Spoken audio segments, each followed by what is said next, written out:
Les filles, vous ne trouvez pas que dans la vie, on se fait un peu écraser par les hommes? Bon, pas tant que ça, comparé à une certaine époque, je trouve qu'on s'en sort pas si mal. Justement, pas si mal, c'est insuffisant.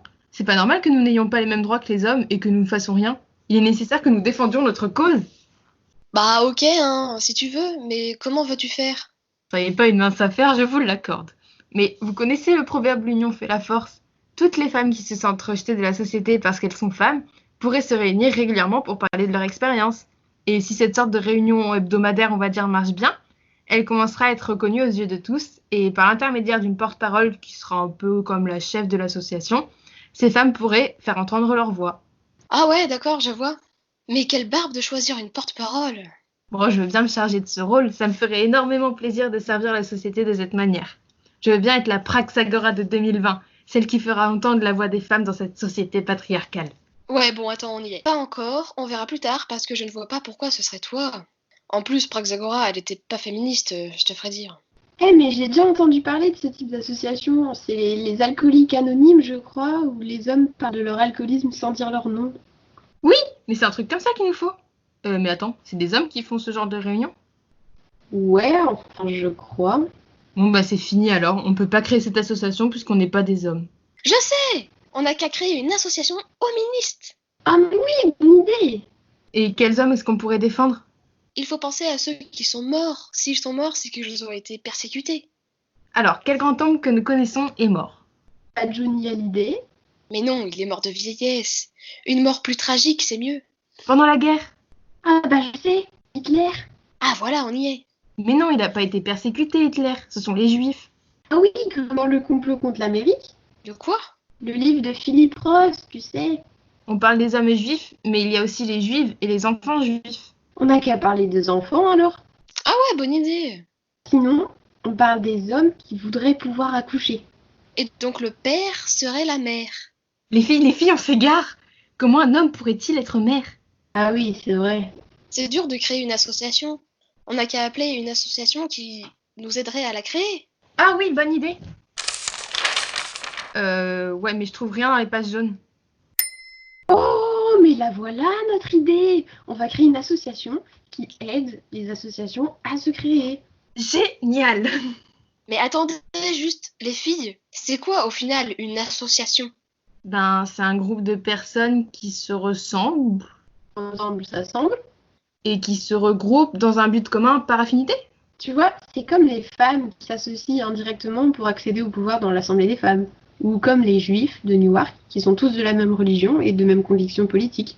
Ça, c'est des associations un peu culturelles, sans véritable organisation fonctionnelle. Et les associations, c'est super important dans une démocratie. Ça évite les dérives. Ah bon? Pourquoi ce serait si important que des citoyens s'associent dans une démocratie? Je vois pas en quoi ça éviterait des dérives. On n'est pas si mal tout seul. Mais si, tu vas voir. Bon, ok, d'une, il y a des contraintes. Mais de deux, ça permet de faire entendre les citoyens qui défendent une idéologie. Et en plus, ça fait sortir les gens.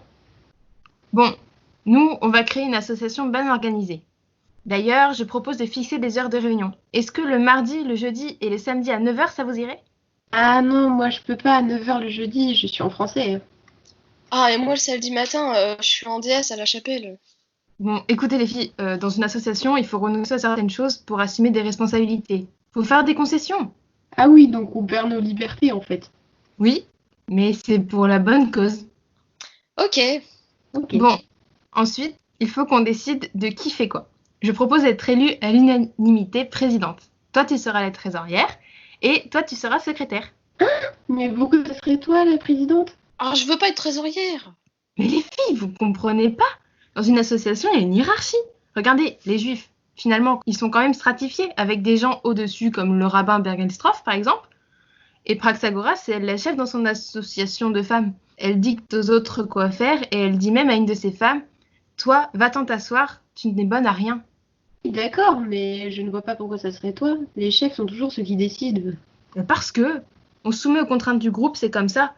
Et vous m'avez élu à l'unanimité. Dans le complot contre l'Amérique, les juifs, même s'ils ne sont pas très pratiquants, ils se soumettent aux contraintes de la religion en faisant des cérémonies, etc. Dans l'Assemblée des femmes, les femmes, avant d'aller à l'Assemblée, elles n'ont pas le droit de boire parce que c'est comme ça. C'est le groupe qui en a décidé ainsi. Voyez-moi ça, boire. Quoi? En plus, on n'aura même pas le droit de boire. Bah vas-y, moi je joue plus, ça me saoule, c'est bon. Bah ouais, c'est toi, c'est mieux comme ça pour tous les membres de cette association. Vous êtes vraiment insupportables, vous deux. Hein. De toute façon, si je pars, il n'y aura plus d'association. S'il n'y a pas de trésorière, c'est mort. Bon, c'est bon les filles, vous avez fini, on peut continuer. Quand on est dans une association, il faut qu'on s'engage à se soumettre à des décisions prises par la majorité dans l'association. Pourquoi? Et si on n'est pas d'accord? Et parce qu'une association, c'est un groupe, alors tout le monde calque son comportement sur les autres et applique les décisions communes. Sinon, tu quittes l'association, ça sert plus à rien. Par exemple, les femmes dans l'assemblée des femmes, quand le chœur leur dit « Marche en frappant le sol de tes deux pieds le plus fort que tu peux », les femmes, elles ont toutes le même comportement, elles imitent les hommes pour essayer de leur ressembler et comme ça, gagner à l'assemblée. Pour qu'un groupe marche, il faut que les gens soient d'accord et qu'ils s'y mettent tous. L'effet caméléon, quoi. Oh ouais, en fait, c'est comme les criquets. Quand ils sont tous ensemble, eux, carrément, ils changent de forme et ils deviennent des criquets de combat, genre ultra résistants et super nocifs. On appelle ça l'effet de groupe. Ok pour les criquets, mais du coup, ça peut être une mauvaise cause au final. Parce que si l'association nous fait changer de comportement, ça peut être négatif. Regarde, tous ces gens au début du confinement qui sortaient tous ensemble dans les parcs parce qu'une partie de la population le faisait. C'est mal, non? L'homme est individualiste et grégaire à la fois. Et regarde, à l'époque des Gilets jaunes, on peut dire que c'était une sorte d'association, non? Certains d'entre eux n'avaient jamais rien fait de mal de toute leur vie. Zéro antécédent judiciaire, niet nada, catchy, sous l'effet des autres, et se sont mis à caillousser des policiers. C'est pas fou quand même cette histoire de soumission à l'association. Le groupe peut, sous la pression, faire des actes non justifiables, et les intentions d'un groupe ne sont pas toujours louables. Eh, mais en plus, on dit bien une association de malfaiteurs. Ça veut dire qu'on va devenir des malfaiteurs si on crée une association? On va aller en prison, c'est ça? Oh non, non, non, ah, moi je veux pas aller en prison, hein. Mais non, mais ça a aucun rapport. T'es sûr? Ouais, t'as raison. Bon, les filles, je vois bien les limites de notre association. On doit se soumettre à certaines règles, des horaires par exemple, à certaines décisions de groupe et à la hiérarchisation. Mais au final, qu'est-ce que ça va bien pouvoir nous apporter de bon? Attends, mais c'est super positif une association. Ça rend plus fort. Ouais, c'est vrai. Mais comment on peut être plus forte d'ailleurs? Ben, déjà, on se rassemble toutes, on a les mêmes centres d'intérêt, alors on se retrouve toutes, on est contente parce qu'on se comprend. Regarde, le cœur, il dit bien à Praxagora qu'il sache défendre tes amis. Une association, ça permet de rassembler des gens qui ont les mêmes idées et les mêmes envies. C'est chouette d'être ensemble, non? Une association, ça te sort un homme de la solitude. Ça le fait exister et il a l'impression qu'il n'est pas tout seul. Ça peut être source de bons moments et d'amitié, par exemple. En plus, à plusieurs, on est plus forte. Parce que quelqu'un tout seul, il a du mal à être entendu pour la cause qu'il défend, alors qu'un groupe a beaucoup plus de force. Tocqueville disait bien: je pense que les citoyens, en s'associant, peuvent y constituer des êtres très opulents, très influents, très forts. Un citoyen tout seul n'est rien, alors qu'une association est bien plus importante. Oui, c'est la même chose dans le complot contre l'Amérique. Les Juifs sont tous ensemble dans un quartier, Newark. Comme ils sont nombreux, leur voix est entendue à l'échelle de la ville, sauf que Lindbergh, l'antisémite, décide de les dissoudre dans l'ensemble du pays avec sa loi Homestead 42. Avec une famille juive par ville, il ne risque pas de se faire entendre. Ça prouve bien qu'une association est super puissante, et Lindbergh l'a bien compris. D'ailleurs, Tocqueville dit de l'État dans un pays, aussi ces derniers ne voient-ils jamais qu'avec défaveur les associations qui ne sont pas sous sa main.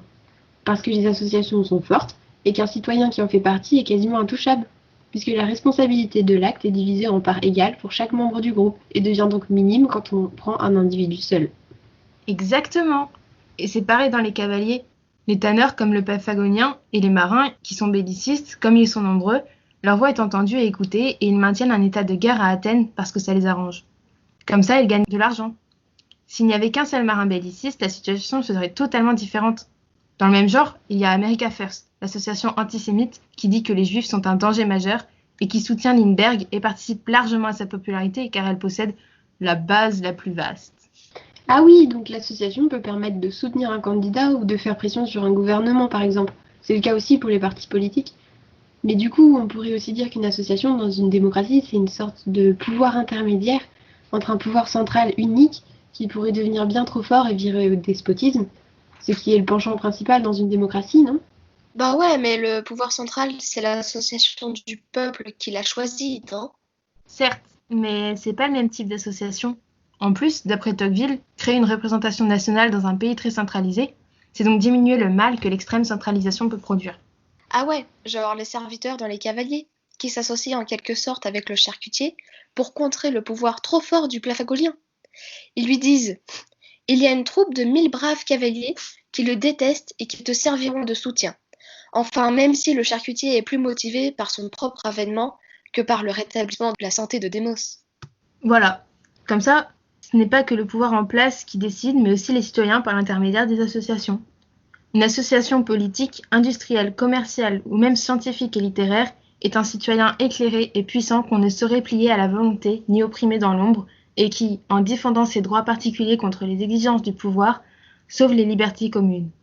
Les citoyens qui s'associent sont la garantie de l'application des droits individuels. Ah, donc finalement, une association, ça peut permettre à un groupe de faire entendre son idéologie à l'échelle nationale et d'être en quelque sorte un intermédiaire entre le peuple et le pouvoir central. Une sorte de personne aristocratique, quoi, comme dirait Alex. Oui, c'est un peu ça. On pique un peu un concept de l'aristocratie pour l'appliquer à la démocratie. Génial! Mais du coup, on défend quoi? Nous, on défend la création d'associations qui, elles, défendent des choses. Ouais, ça me paraît cohérent. En tout cas, peu importe ce que l'on défend, ça nous fait sortir de chez nous. Comment ça? Ah, pardon les filles, c'est Alex. Allô, Alex? Oui, allô? Tout va bien? Oui, ça va. Avec les filles, on est en train de monter une association. Ah ouais, trop bien. C'est quoi comme association? Une association pour aider les associations à se créer. Ah, c'est intéressant. Tu trouves? Trop bien. En tout cas, les filles, vous savez qu'une association, c'est parfait contre l'individualisme dans une démocratie? Le quoi? L'individualisme. Les gens qui se désintéressent de la vie politique, quoi. Ah oui, genre comme les pyros dans l'Assemblée des femmes ou l'homme. Ce qui les intéresse, c'est leur présent et leur profit personnel. Non seulement ils se fichent de qui les dirige et de comment ils les dirigent, mais en plus c'est des profiteurs, parce que Blépiros, lui, ne va à l'Assemblée que pour gagner le mistos. Et c'est pour ça que quand Praxagora revient, il lui reproche de lui avoir fait perdre un sautier de blé. Et c'est pareil que dans le complot contre l'Amérique. Quand Alvin revient de la guerre, il est complètement désabusé, il ne s'intéresse plus du tout à la vie politique, alors qu'il était fortement investi avant, et que d'ailleurs il était parti faire la guerre pour ça. Philippe dit de lui qu'il ne s'intéressait même plus à la lutte contre le fascisme, que 2 ans plus tôt, personne n'avait pu le dissuader de rallier. C'est vrai qu'en démocratie moderne, souvent, les gens se fichent de la vie politique. Ils ne pensent qu'à leur vie personnelle. Oui, c'est ça. Tu sais que ce n'est donc jamais qu'avec des efforts que ces hommes s'arrachent à leurs affaires particulières pour s'occuper des affaires communes. Les associations politiques sont certes importantes pour lutter contre la centralisation trop forte, car chez les peuples démocratiques, il n'y a que par l'association que la résistance des citoyens au pouvoir central puisse se produire. Mais les associations civiles le sont encore plus, car elles permettent de sortir les individus de la solitude sociale. C'est vrai, c'est vrai. Mais je ne vois pas comment une association pourrait les faire sortir de ce penchant. Ben si, déjà, une association permet aux citoyens de s'investir dans la vie publique. Par exemple, la mère de Philippe, Bess, elle fait partie de l'association des parents d'élèves de l'école, dont elle s'investit dans la vie publique. Donc, elle se préoccupe du monde extérieur et sa famille et à sa maison. À tel point que Bess sort pour assister à la réunion de crise de l'association de l'école, alors que les Juifs deviennent la cible des persécutions violentes. Son devoir a surpassé la peur du danger d'aller dans la rue. C'est vrai. Et lorsque les 2 serviteurs recrutent le charcutier dans les cavaliers, on voit bien que d'un coup il se sent important et il est motivé pour sauver Démos, même s'il est guidé par l'appât du gain. En fait, ça permet à quelqu'un de se sentir utile et donc de l'empêcher de stagner tout seul dans son coin. Une association, ça t'élève un individu. Yes! Et comme en plus, en démocratie, les individus sont dans une sorte de solitude sociale du fait d'un trop-plein d'égalité, les associations sont plus que nécessaires. Enfin, surtout nous, quoi. C'est bien les filles, vous comprenez vite. Bon, c'est pas tout, mais j'ai un livre à rédiger. Bonne chance les filles! Et rappelez-vous que les associations sont la clé pour la résolution de la question de l'individualisme. Ah, il est gentil, c'est... Ah ouais. En tout cas, on est maintenant sûr que les associations sont nécessaires à la démocratie. C'est bon? T'as compris maintenant ce que c'était qu'une association?